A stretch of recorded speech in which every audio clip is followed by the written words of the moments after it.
Hola, mi nombre es Elizabeth Ronzoni.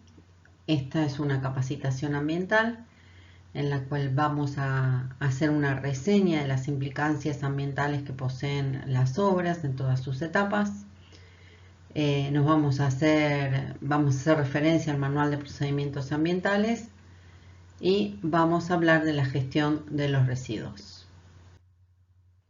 Respecto a los ambientes ambientales vamos a considerar por un lado los impactos, que son cualquier alteración tanto positiva o negativa que se produzca en el ambiente debido a la actividad humana, sucintamente.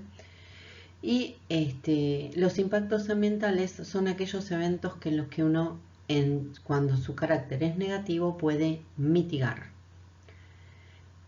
Acá hay una red esquemática como para conceptualizar o como para ver mejor a qué nos referimos cuando hablamos de impacto, donde vemos determinadas acciones que conducen a determinados efectos y estos a su vez a los impactos ambientales.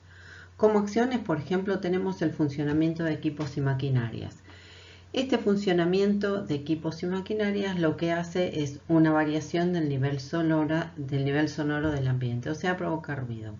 Este ruido aumenta la presión sonora del ambiente y puede llegar a provocar la migración de la fauna silvestre. Otro impacto podría ser generado debido a la acción de venteo. La acción de venteo que provoca emisiones de gases a la atmósfera. Estos gases, siendo del venteo, lo que pueden provocar es una influencia en el efecto invernadero. Después podemos considerar la conclusión de la obra. La conclusión de la obra, ¿qué efecto va a tener? Va a brindar el servicio de gas a la gente y esto como impacto positivo va a mejorar su calidad de vida. Entonces tenemos que partimos de acciones, de determinadas acciones, de un montón de acciones que tiene una obra que provocan efectos y estos efectos se traducen en impactos ambientales. Por otro lado, podemos hablar de la compatibilización en lo que son los aspectos ambientales de la compatibilización de los usos del espacio. Digamos, hay restricciones en determinadas actividades que uno no puede hacer cerca de las instalaciones de gas, ¿no? En este caso específico. Esto se ve mucho cuando uno hace cuando hay en una planta de almacenamiento y vaporización se colocan el lugar que da el municipio es justamente donde, para poner la planta, es justamente donde funciona un basurero, donde se produce la quema. Entonces ahí entran los aspectos ambientales a jugar un rol importante en cuanto a compatibilizar los usos del espacio. Vamos a hablar ahora de los riesgos ambientales. Los riesgos ambientales son eventos que se analizan considerando la probabilidad de ocurrencia de ese evento y la magnitud de las consecuencias que puede llegar a tener. A diferencia de los impactos ambientales, los riesgos ambientales se tratan de minimizar. Trato de minimizar que ocurran. En cambio, los impactos, como dije antes, se mitigan. Yo mitigo un impacto, pero un riesgo lo minimizo. Lo llevo a su mínima posibilidad de ocurrencia y a su mínima magnitud de consecuencias. Acá tenemos unos cuadros donde hay una tablita de doble entrada y se pueden ver que los riesgos que tenemos, que serían los rojos y los de este color amarillo fuerte, no se dan que sean ni intolerables ni importantes. Los riesgos que tenemos en las obras en términos generales, considerando las características de los lugares donde tiene actuación VAXA y las acciones que se desarrollan, los riesgos son bajos, tolerables y moderados. Si por ejemplo tenemos, vamos a los ejemplos que tenemos acá, ¿no? Excavación y zanja abierta, en lo que es fauna, por ejemplo, tenés que la probabilidad de ocurrencia de un evento como que un animal se caiga en la zanja es baja. La magnitud de las consecuencias es alta, entonces tenemos que el riesgo es moderado. Otro ejemplo podríamos ver, manipuleo y almacenamiento de combustible cerca de asentamientos humanos. La probabilidad de ocurrencia es baja, la magnitud o la gravedad del evento es moderado, entonces el riesgo es tolerable. Y así se van analizando cada uno de los riesgos en términos generales de una obra. cuando uno hace un estudio ambiental específico de la obra, analiza los riesgos específicos de esa obra y los impactos específicos de ese lugar. En este caso estamos hablando de términos genéricos. Vamos a hablar ahora un poquitito del Manual de Procedimientos Ambientales de BACSA. Define la actuación general de la empresa y de las contratistas. Tiene que estar disponible en sede central y en las unidades regionales de BACSA. Generalmente se los remito en PDF. Y debe ser entregado a las contratistas porque el accionar de ellas tiene que estar acorde a lo que dice el Manual de Procedimientos Ambientales de la empresa. Entonces, es de aplicación obligatoria por parte de ambos, de BACSA y de contratistas. En cuanto a los aspectos aprobatorios, BACSA le entrega el Manual de Procedimientos Ambientales a la distribuidora de gas con mayor injerencia en la zona de actuación de la empresa. Entonces, por lo general se lo entregamos a Camusi. A las restantes distribuidoras se le entrega bajo su requerimiento. En el caso de Camusi, Camusi puede llegar a hacer observaciones al manual, las cuales, bueno, se corrigen o se salvan las observaciones que tenga que hacer la distribuidora. Se llega a un acuerdo en realidad y después se le remite al Energas. El alcance del MPA, bueno, como dije antes, debe ser cumplimentado por la empresa y por las contratistas y es el único documento o tiene las pautas a nivel general para aplicar en obras que son consideradas menores desde el punto de vista ambiental. En obras que no menores desde el punto de vista ambiental, además de aplicar el Manual de Procedimientos Ambientales, hay que aplicar el Programa de Gestión Ambiental, que da pautas, el programa de gestión, específicas del lugar donde se va a trabajar o se va a realizar la operación y mantenimiento de una instalación de BACSA. Vamos a hablar ahora del formato, la estructura y el contenido del Manual de Procedimientos Ambientales de BACSA.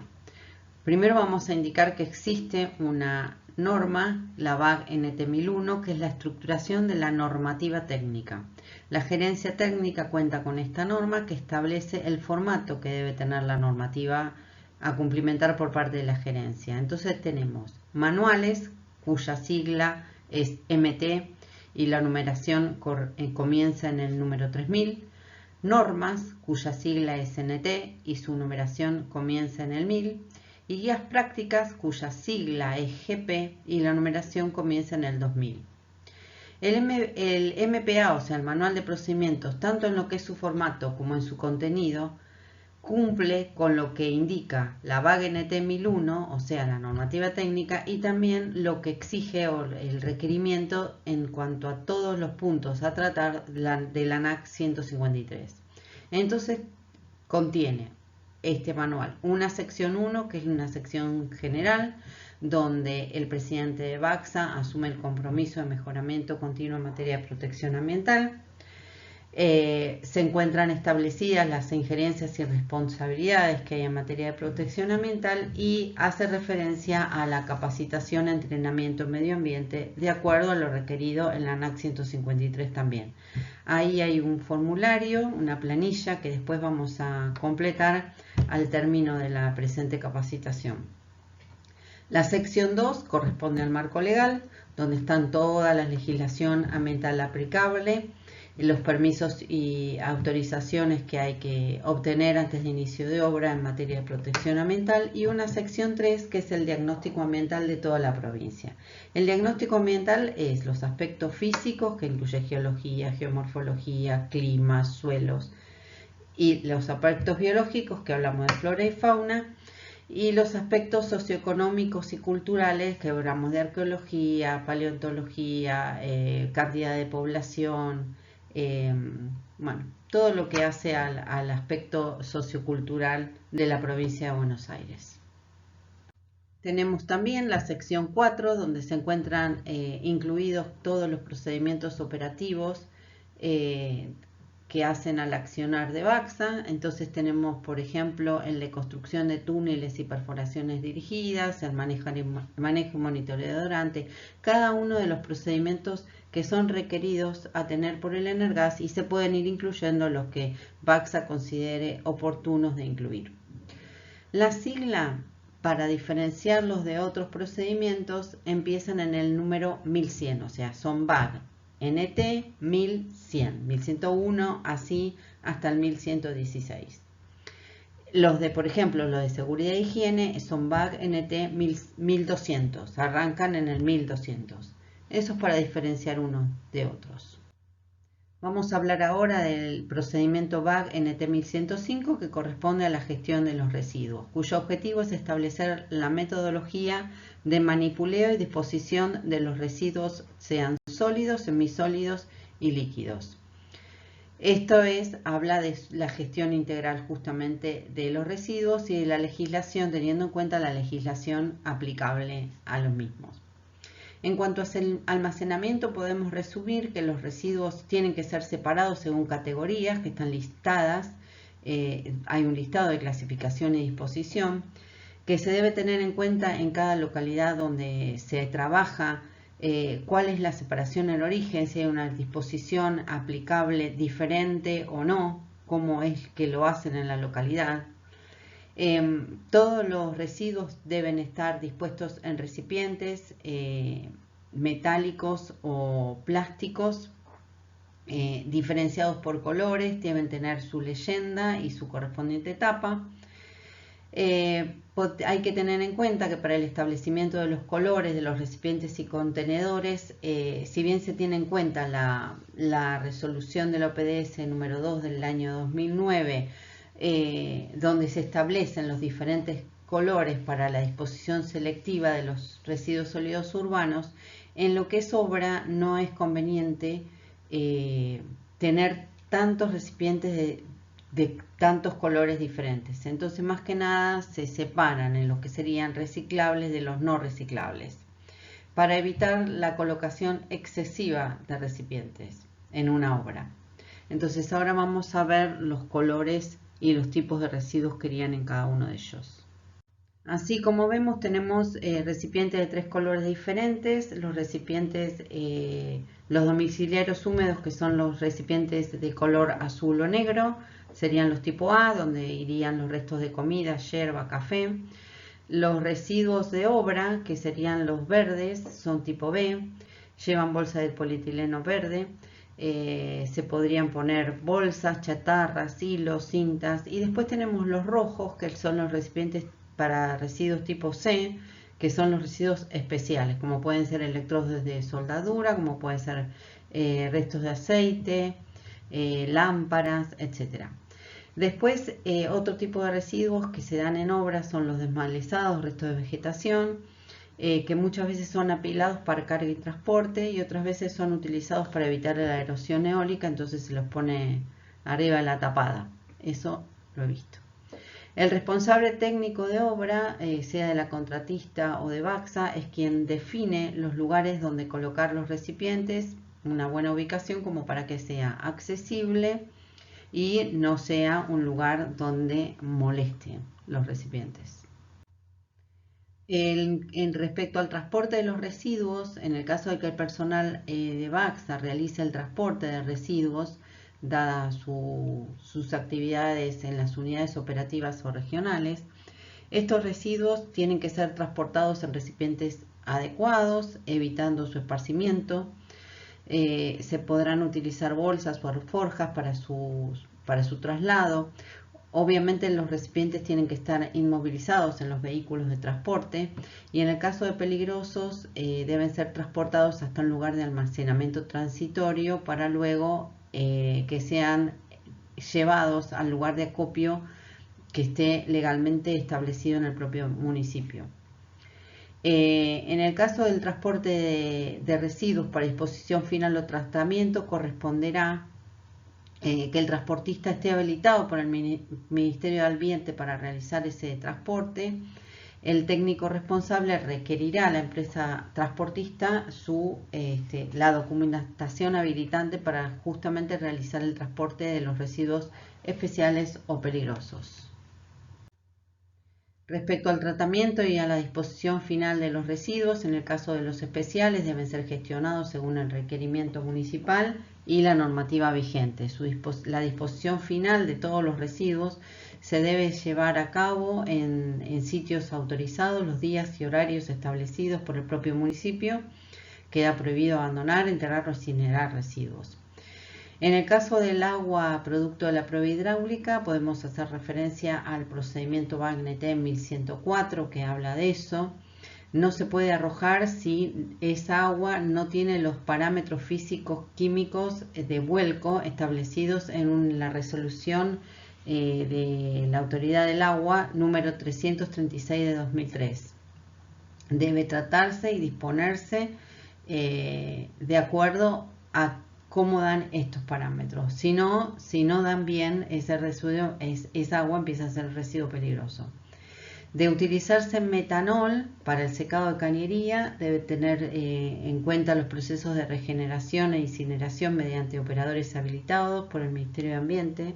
No se utiliza, así que mucho ya no se usa metanol. Los residuos especiales o peligrosos, tienen que tratarse según la ley 11720 en plantas autorizadas para este tipo de residuos. Se deberá someter al tratamiento que le corresponda y se lo llevará al relleno sanitario que corresponde según la seguridad con la que hay que tratarlo. Están incluidas en el procedimiento BAG-NT 1105, gestión residuos, la clasificación y disposición final de los residuos de posible generación, tanto por parte de BACSA y de contratistas. Entonces tenemos el residuo en sí, su clasificación, el recipiente donde tendrían que estar contenidos, el tipo de residuo, su clasificación, el recipiente y cuál sería la disposición final de ese residuo. Entonces, por ejemplo, tenemos restos de alimentos, serían no metálicos, orgánicos, biodegradables, recipientes azules o negros, iría a basurero municipal. Después tenemos, por ejemplo, maderas, postes o cajones, son no metálicos, orgánicos, contenedor o recipiente verde, venta o basurero municipal. Tenemos, por ejemplo, bidones o tambores, que serían no metálicos, también en contenedores o recipientes verdes, basurero municipal. Así continúa y ahora vamos a mirar las otras tablas.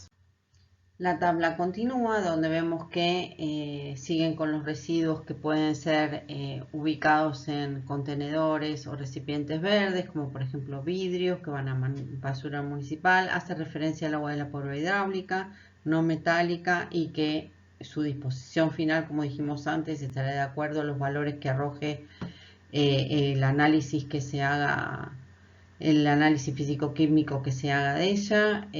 Después comienza con los residuos especiales, en este caso líquidos, donde vemos que, por ejemplo, habla del odorante, que todos estos irían a contenedores rojos y su disposición final es como residuo especial. Vemos también en su clasificación que esta clasificación I8, I12, I9 y 4 es una clasificación que está en la ley de la provincia 11720. Pero bueno, lo importante acá es dónde tendrían que ser almacenados y dónde sería su disposición final.